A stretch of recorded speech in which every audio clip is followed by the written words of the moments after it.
As a private labeler, when you're determining a product to sell, you need to know your shipping costs.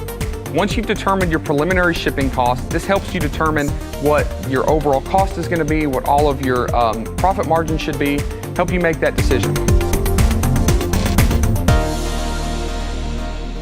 It is not uncommon for you to get a preliminary quote and then your final quote be different. It's very frustrating. Here at Hickory Flats, we have a ton of clients that run into this, and they're always asking us, why is our quote now different than the preliminary quote? Now, there's two reasons for that. One is time, and one is accuracy. Let me talk about the time. Shipping rates change throughout the year. We can't always control or estimate what those changes are going to be. We know that around major holidays like Q4 coming to the US, all prices go up because of demand. We know that right before Chinese New Year, which happens in February and everything in China shuts down, prices are going to go up because of a rush in demand. There's also some things that we can't estimate. When Apple releases a new iPhone, they produce all those in China and they fill up nearly every cargo plane leaving the country with these iPhones for one really big push to the US. It creates a lot more demand, it drives prices up, so we can't always control this. So it's very possible that if you got a preliminary quote for air or ocean before you decided to produce your product, then you ordered, you produced, and you went to have your item shipped, that the timing has changed so significantly, now the quotes are different. So you need to estimate a little bit of variation in your shipping costs as you're deciding what products to sell. The other thing is accuracy. This is the second big problem that we see, or the second big differentiator. When suppliers are giving you shipping information for your preliminary order, it's not always accurate.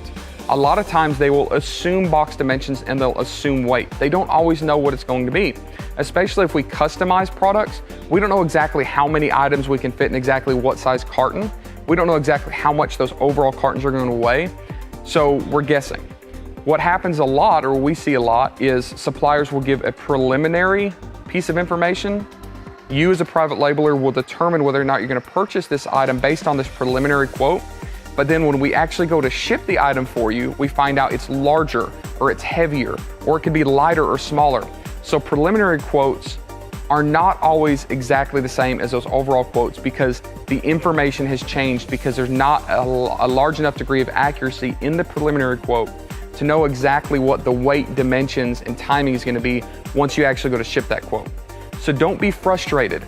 A lot of people think that they're being lied to. A lot of people think that their suppliers are trying to pull one over on them because they gave them one set of information before the order, and then after the order, all that information's changed. It's not necessarily that they were being dishonest with you or they were intentionally giving you wrong information. They were just estimating prior to the production, and now that they've gone through the whole production process, those facts have changed, those dimensions, the weights, the size, the timing has changed, and we can give you a more accurate quote on the back end. If you want a preliminary quote, Hickory Flats can do that for you. Go to our website, go to the shipping tab, and there's a drop down in the survey that you fill out that says this is a preliminary quote. Hickory Flats can give you a preliminary quote on your shipping to determine if you should purchase this product or not, if the numbers work for you. Don't be surprised if they change, because the information that you're providing to us from the factory will likely change, the weight and dimensions. Don't think that this is anything unusual. Don't get frustrated. Just understand that this is part of the process, that everybody that's private labeling runs through these same scenarios, and after they do it a couple times, they learn to manage expectations and understand that there's some variations, some differences. It's all part of the game. It's all completely normal. It's just something that you need to be aware of when making these decisions and build in a little bit of cushion for variation in costs when you're producing that product and when you're deciding what product to sell. If you have any questions about what your shipment might cost, you can go to hickory-flats.com, go to the top and hit the shipping tab, and you can actually fill out an entire survey where you enter all the information of your preliminary or your confirmed actual shipment, and we can give you a preliminary or an actual shipping quote to tell you what your product would cost or will cost to get it to the US, get it to FBA, or get it into the UK to sell in the EU market.